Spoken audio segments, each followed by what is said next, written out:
Oh, g'day, mate. I'm Clayton. This is the Planet Canada YouTube channel, and welcome back to another Cabinet Vision tutorial. And today, we wanted to make sure that we provide anyone watching this video a handy little guide that'll take you through all the steps to install Cabinet Vision on your computer or on your laptop. Now, in the guide today, we're going to focus on the standalone installs of Cabinet Vision or a standalone installation. We'll look at that process. Network installs, they're a whole other kettle of fish and they merit their own video. So we will provide a solution for that very soon. But today we're going to talk about how we can install a standalone version of Cabinet Vision on our laptop or on our computer.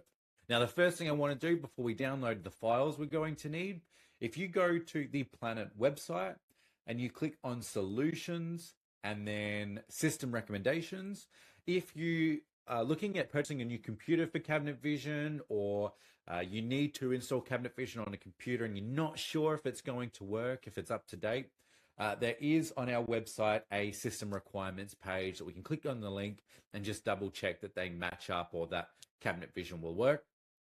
And if we are part of an IT team, you can see we've got a step-by-step guide for verifying the SQL database connection.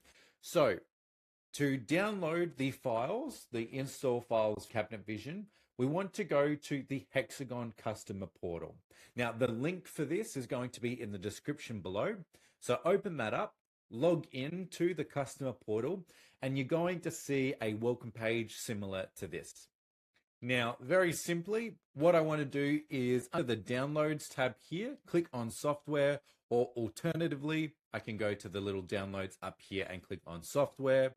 Cabinet Vision will then show me all of the different install files for that software, what is available to me.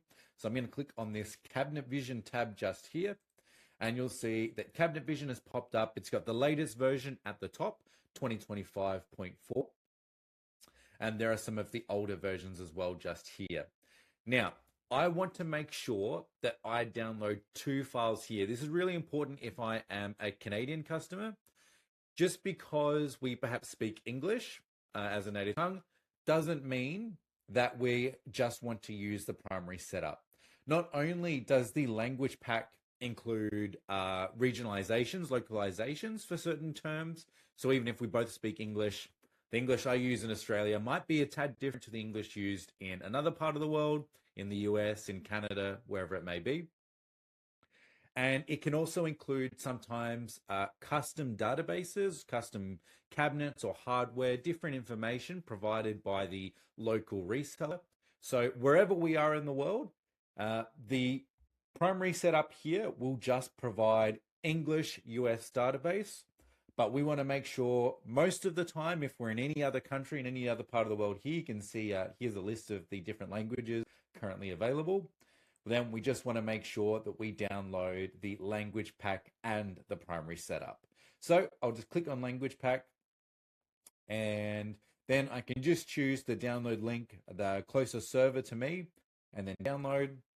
And then my web browser will download the language pack, and I'll do the same thing for the primary setup. We will also talk today a little bit about how we can go from different builds of the same version of Cabinet Vision. So how do I go from 2025.2 to 2025.4, for example?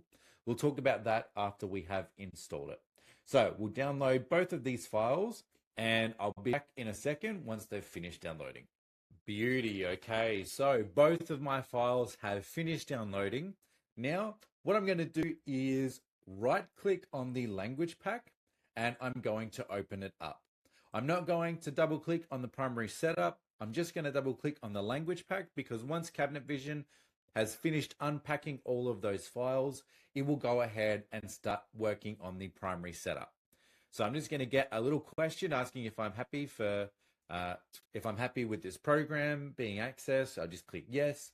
And now it's just going to ask where I would like to extract these setup files. If this is my first time ever installing Cabinet Vision, I would say just go with the basic file setup, unless we are very confident or we've got more experience with this and we know we would like to put it in a particular folder structure.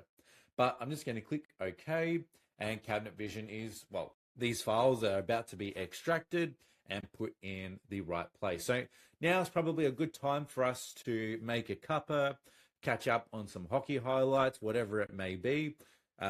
Go disappear for a couple of minutes, and when we come back, Cabinet Vision will have moved on and opened up the menu so that we can start installing Cabinet Vision. All right, so now we're going to start installing Cabinet Vision. The little install wizard pops up. You can see if I hover my mouse, because I've unpacked the language files, you'll see that now I can choose which language I would like to install Cabinet Vision in. So if I wanted it, say, in English, Canada, or if I wanted it in, say, en français, Canada, both of those options are there. But if we're watching and we're in another country, but we would still like our own local install language, of course, we can choose that from this menu. Then I'm going to click on Launch the Installation Wizard.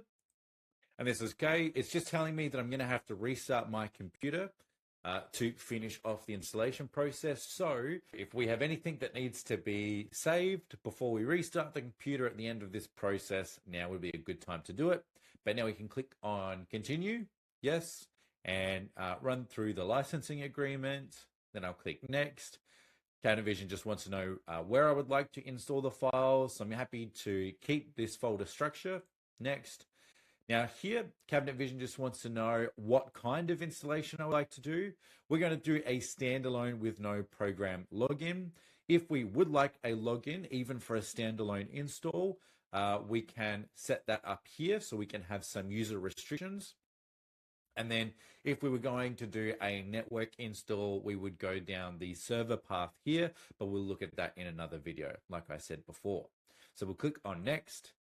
And Cabinet Vision wants to know, do I want to install all of the applications? So there are a few additional applications like X label or plus label. If I would like them included, I can click Next here.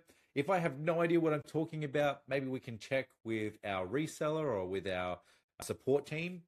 So I'll click Next, and Cabinet Vision is going to start installing. So now is another great time for us to get another cuppa, maybe catch up on the footy highlights now, and I'll be back when this has finished loading. Righto, so we're back. In the highlights you were just watching, I hope your team won, unless they were playing my team, in which case, respectfully, I hope they lost. Cabinet Vision has finished installing. It would like us to restart now to complete the process. So before we do that, I just wanted to remind you, good time to double check and save anything you need to save before you restart. And secondly, if throughout that whole process you ran into some sort of warning or error and you weren't 100% sure what to do, what you can do is go to the Nexus community page. Again, the link will be in the description below. Usually you're not going to be the first person to run into something like this. So search the warning that you might have seen, and there might be a solution there already answered, ready for you to implement. Or if you still are unsure and you just would like it fixed, of course, get in contact with your reseller, with Planet. We are always happy to help out. So let's restart the computer now, and I'll be back when that's finished. Again, I guess now's a good time to make a third cuppa, maybe decaf. And if you want to check your, I don't know, the baseball or cricket highlights, depending on which side of the fence you fall, now would be a good time as well. And I'll see you in a second. All right, so we're back, and Cabinet Vision immediately after the restart has opened up the license manager so that we can install our license. So let's go through that together in case this is your first time as well. I'm going to click on Standalone because we're currently installing a standalone license. Then Cabinet Vision would like me to select an option from the list. So let's just talk a little bit about the different options here because it might be confusing if we're new to this. Let's start with that third option. If I am currently connected to the internet through Ethernet, then I would like to use this third option here. If I'm connected via the Wi-Fi wirelessly, then I would use that second option there. And if I'm still using the old school dongle, the USB key, then I would use that first option there. In my case, I'm going to be connecting wirelessly with Wi-Fi and then click install. And now I just need to put in the server code. So if you have that server code handy, is probably been provided to you somehow. Put it in here and then click on install. And there you go. Easy as. The license is installed and Cabinet Vision is ready to use. And there you go. Cabinet Vision has finished installing. It's ready for us to start drafting up our project, creating different materials, whatever it may be. We can get to making the magic happen. There are a few things I just wanted to discuss with you at the end here, though. I wanted to talk about how we upgrade from one build to the other. So let's say I had installed 2025.2 and I wanted to go to 2025.4. Well, the good news is it's a really simple process because it's the same process. All I need to do is download the 2 files from that version I would like to install. So if I had 0.2 installed, I would download 0.4, and then I just run through that installation process like we did today. That's all. Basically, Cabinet Vision will just replace the older version with the newer version, and I'll be able to get all of those new functionalities or new features. So that's it for today, and we'll see you in the next video.